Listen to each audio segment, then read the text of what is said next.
Represent कर रहे हैं ते जो देखता है ना वो कहता है कि सिर्फ मजहब के बारे में कर रहे हैं। मेरे जहन के अंदर मजहब नहीं है, मेरे जहन के अंदर एक कम्युनिटी है। लेकिन मैं कहना ये दो किताबें इस तरह रखी है ना, उठो मुसलमान, उठो हिंदू, उठो जैन, लगाओ इसके नाल 6 वॉल्यूम्स हो रखे हैं दो। जिस दिन हो जाएगी ना मैं कहा एक पंजाब की लेगेसी होगी।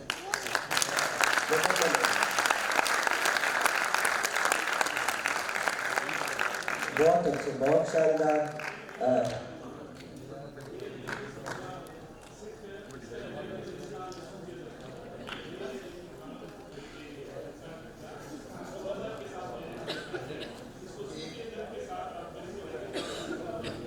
जनाब सवाल जवाब का सेशन तो नहीं है, किताब की मुख विखाड़ी की तकरीब से कल सवाल जवाब के सेशन होंगे। बहुत शुक्रिया सर थोड़ा कि तुसी सानू वक्त दिता और बहुत अच्छी गलबात की इस किताब के मंदिर जी, डॉक्टर मलिक और चावला साहब, बहुत शुक्रिया।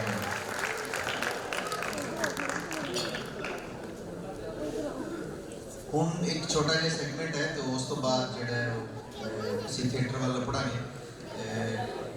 पंजाबी चादर की मुख विखाड़ी है तो चट्ठा साहब जिहड़े ने वो आण के करवाएंगे।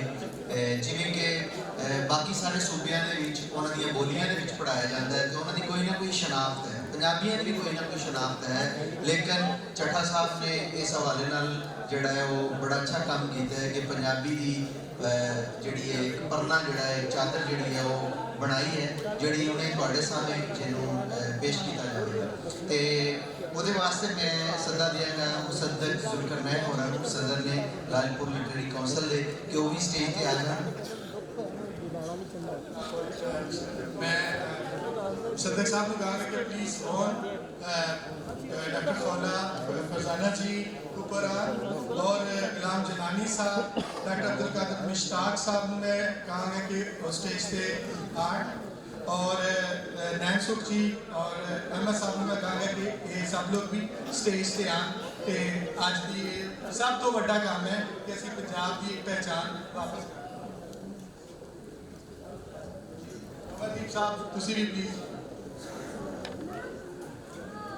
सुकीरत आनंद जी बड़े अच्छे राइटर ने, उन्होंने भी पंजाबी के मुहादरे ने और गुरबख्श सिंह जी उन्होंने फैमिली ने उन्होंने भी विनती है कि वो भी आन ताकि इस चादर को जोड़ा है वो लोकाई सामने पेश किया जा सके।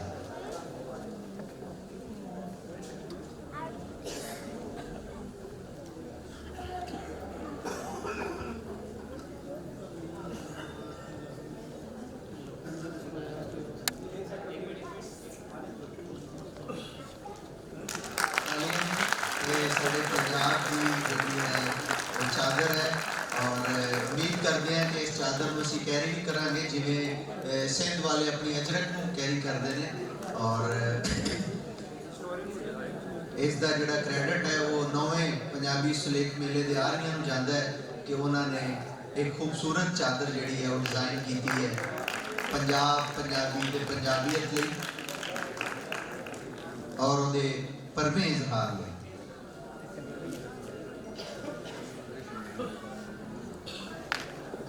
तालियां जी ऐसी सोहनी चादर बनाई।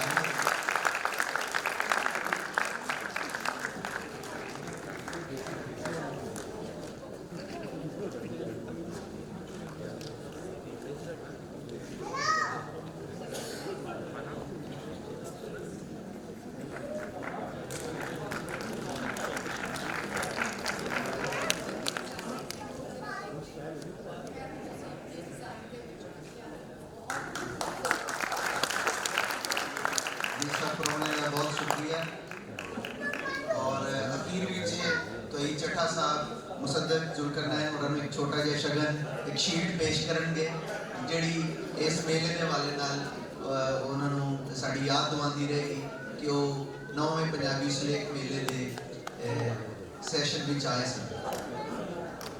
तालियां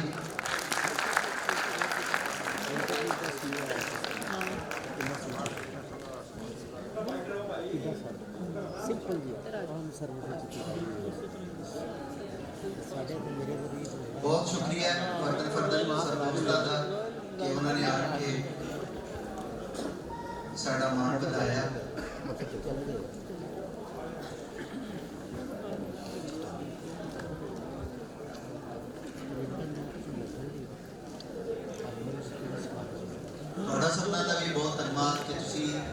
इस मेले को कामयाब करवाने वो साडे नाल नाल ते हुण कर्टन जिहड़े ने गिर जाणगे ते उस तो बाद थिएटर शुरू होने वाला है।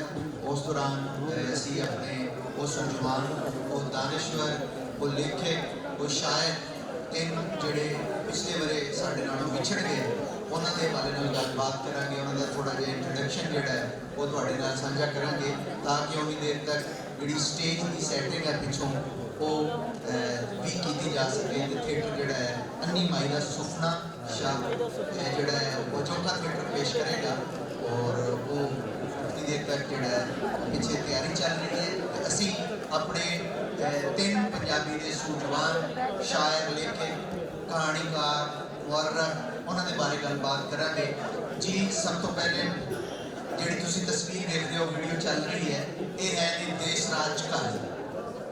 देसराज कहानी का तल्लक जलंधर नाल सी। वो 1971 में पैदा होए। उन्होंने पंजाबी में नावल ते कहानियां लिखियां। वो पेशे पक्कों सहाफी सन।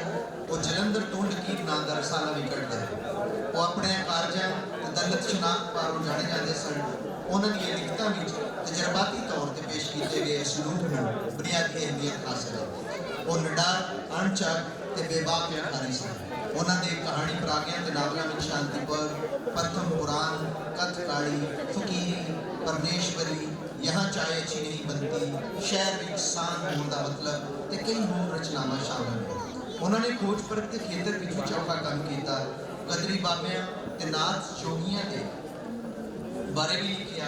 पंजाबी के सिरकट शायर पाश ते लाल सिंह दिल बारे लिखी उन्होंने पुस्तक उन्होंने चंगे नकात होने का वधिया नमूना पेश कर दी है।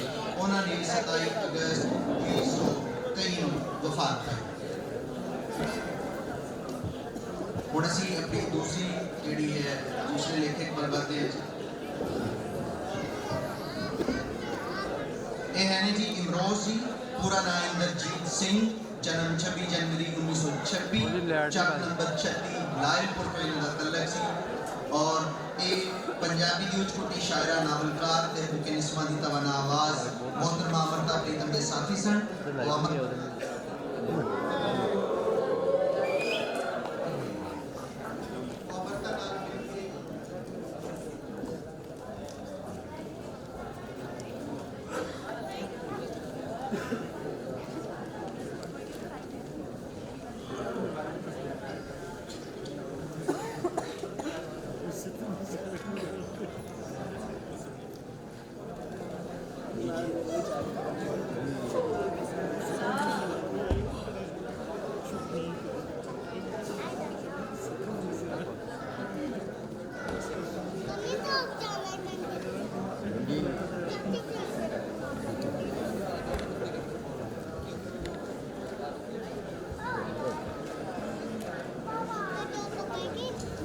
हेलो जी, असी इमरोज जी को याद कर रहे सन। वो पंजाबी की उच्च कोटि शायरा नावलकार ते हुके निस्मा दी तवाना आवाज़ मोहतरमा अमृता प्रीतम के साथी सन। वो अमृता नाल मिल के पंजाबी का नागमनी रिसाला करते रहे। वो आप बरेसगीर के आला मुसव्वर ते शायर सन। अमृता प्रीतम साहब लुधियानी ते इमरोज की मुहब्बत की कहानी पंजाब वासियों कोलों कोई लुकी छुपी नहीं। अमृता प्रीतम की आखिरी लिख मैं तैनू फिर मिलांगी इमरोज बारे ही लिखी हुई है। उन्होंने अपनी शायरी दियाँ 4 किताबों में अमृता की नज़मां लिखियां। उन्होंने 22 दिसंबर 2023 को प्राण दे दिए। साढ़े तीसरे सूझवान उन्होंने तल्लक गुजरात नाल है। अहमद सलीम, पूरा नाम मोहम्मद सलीम ख्वाजा, जन्म 26 जनवरी 1945। अहमद सलीम पंजाबी के वधिया शायर कहानीकार नावल नगार मुहक्कक ते नकाद सन। वो जिला मंडी बहाउद्दीन के पिंड मियाणा गोंदल में पैदा हुए। उन्होंने शेरी परागियां नूर मीनारे ऊंजा मोइयां कड़ी दी टिक टिक एक अधूरी किताब के बेतरतीबे वर्के मेरियां नज़मां मोड़ दे नां दियां किताबां शामिल हैं। उन्होंने पंजाबी में 2 नावल भी लिखे जिहड़े नाल मेरे को चले तितलियां ते टैंक के नाम नाल छपे। 175 तो वध इलमी अदबी किताबां लिखने वाले अहमद सलीम सिंधी शायर शेख अयाज, बलोची सूरमान मीर गुल खान नसीर, पाश फैज़ अहमद फैज़, हबीब जालर, अहमद राई, हमीद अख्तर, मसूद खदरपोश, नजम हुसैन सैयद होरां दे नेड़ले साथियां विचों सन। ਮਾਰਸ਼ਲ ਲਾ ਦੇ ਦੌਰ ਵਿੱਚ ਉਹਨਾਂ ਨੇ ਜੇਲ੍ਹ ਵੀ ਕੱਟੀ। ਉਹਨਾਂ ਦੀਆਂ ਸਿਆਸਤ ਦੇ ਮੌਜੂ ਤੇ ਲਿਖੀਆਂ ਕਿਤਾਬਾਂ ਵਿੱਚ ਟੂਟਦੀ ਬਣਤੀ ਅਸੈਂਬਲੀਆਂ, ਸਿਆਸਤਦਾਨों की जबरी नारलियाँ, पाकिस्तान और अकलीतें, हमूदुर रहमान कमीशन रिपोर्ट ते पाकिस्तान के सियासी कतल जो कि मशहूर रचनावां ने। उन्होंने 11 दिसंबर 2023 ਨੂੰ ਵਫਾਤ ਪਾਈ। ਉਹਨਾਂ ਨੂੰ ਮਿਆਣੀ ਸਾਹਿਬ ਕਬਰਸਤਾਨ ਲਾਹੌਰ ਵਿੱਚ ਦਫਨ ਕੀਤਾ ਗਿਆ। ਜੇ ਹੁਣ ਤੁਸੀਂ ਵੇਖ ਸਕੋਗੇ 9ਵੇਂ